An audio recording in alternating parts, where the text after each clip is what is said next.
Syro Malabar സഭയിൽ വീണ്ടും കുർബാന തർക്കം ചൂടുപിടിക്കുന്നു. കർദിനാൾ ജോർജ് കൂവക്കാട്ടിനെ മുൻനിർത്തി സഭ പിടിച്ചെടുക്കാൻ കൽദായ വിഭാഗം ശ്രമിക്കുന്നതെന്നും നിലവിൽ 34 രൂപതകളിലും ചൊല്ലുന്ന കുർബാന ക്രമം അസാധുവാണെന്നും അത് തിരുത്തണമെന്നും എറണാകുളം വിഭാഗത്തിന്റെ പുതിയ നിലപാട്. നിർണായക തീരുമാനങ്ങൾ എടുക്കാനുള്ള സഭാ സിനഡ് ഓഗസ്റ്റ് ആദ്യ ആഴ്ച ചേരാനിരിക്കെയാണ് കൽദായ പക്ഷവും എറണാകുളം വിമത വിഭാഗവും പുതിയ അവകാശവാദങ്ങളുമായി രംഗത്തെത്തിയിരിക്കുന്നത്. എറണാകുളം അങ്കമാലി അതിരൂപതയ്ക്ക് 2 സഹായ മെത്രാൻമാർ ഉൾപ്പെടെ സീറോ മലബാർ സഭയ്ക്ക് 6 പുതിയ മെത്രാൻമാരെ തെരഞ്ഞെടുക്കുന്നതടക്കം നിർണായകമായ പല തീരുമാനങ്ങളും എടുക്കാനായാണ് ഓഗസ്റ്റ് ആദ്യ ആഴ്ച സീറോ മലബാർ സഭയുടെ സെനഡ് സമ്മേളനം ചേരുന്നത്. എന്നാൽ പുതിയ മെത്രാൻമാർ വന്നാലും ആർച്ച് ബിഷപ്പ് ജോസഫ് പാമ്പളാനി അതിരൂപതയുടെ ഭരണ ചുമതലയിൽ തുടരണമെന്നാണ് എറണാകുളം അങ്കമാലി അതിരൂപതയിലെ വൈദികരുടെയും അൽമായരുടെയും ആവശ്യം. എന്നാൽ ഈ ആവശ്യത്തോട് പല മെത്രാൻമാർക്കും എതിർപ്പാണ്. സമയബന്ധിതമായി ഏകീകൃത കുർബാന അതിരൂപതയിൽ നടപ്പാക്കാൻ ആർച്ച് ബിഷപ്പ് ജോസഫ് പാമ്പളാനിക്കായില്ലെന്നാണ് ഇവരുടെ വിമർശനം.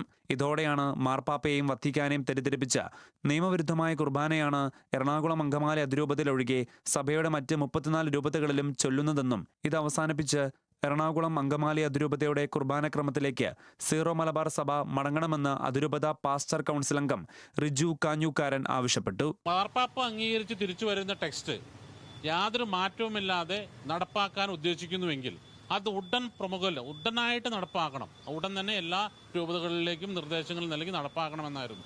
എന്നാൽ ആ ടെക്സ്റ്റ് കയ്യിൽ വന്നിട്ടോ അതിനെക്കുറിച്ചൊരു അഭിപ്രായവും പറയാതെ പിന്നീട് ഓൺലൈനായിട്ട് ഒരു സിനഡ് കൂടി സിനഡിൽ ഈ ടെക്സ്റ്റ് വീണ്ടും ചർച്ചയ്ക്ക് വെച്ച് ചർച്ചയിൽ പല നിർദ്ദേശങ്ങളും ഇതുമായി ബന്ധപ്പെട്ട് വന്നെങ്കിലും ആ നിർദ്ദേശങ്ങളൊന്നും പരിഗണിക്കാതെ ഒരു മെത്രൻ പറഞ്ഞ റൂബ്രിക്സിനെ കുറിച്ച് പറഞ്ഞ ഒരു നിർദ്ദേശം മാത്രം അംഗീകരിച്ചുകൊണ്ട് ടെക്സ്റ്റ് നടപ്പാക്കാൻ തീരുമാനിക്കുകയായിരുന്നു. വത്തിക്കാൻ നയതന്ത്ര കാര്യാലയത്തിൽ ജോലി ചെയ്യുന്ന കർദിനാൾ ജോർജ് കൂവക്കാട്ടിലിന്റെ നേതൃത്വത്തിൽ ഒരു വിഭാഗം കൽദായ തീവ്രവാദികൾ സീറോ മലബാർ സഭ പിടിച്ചെടുക്കാൻ ശ്രമം നടത്തുകയാണെന്ന് ഇവർ ആരോപിക്കുന്നു.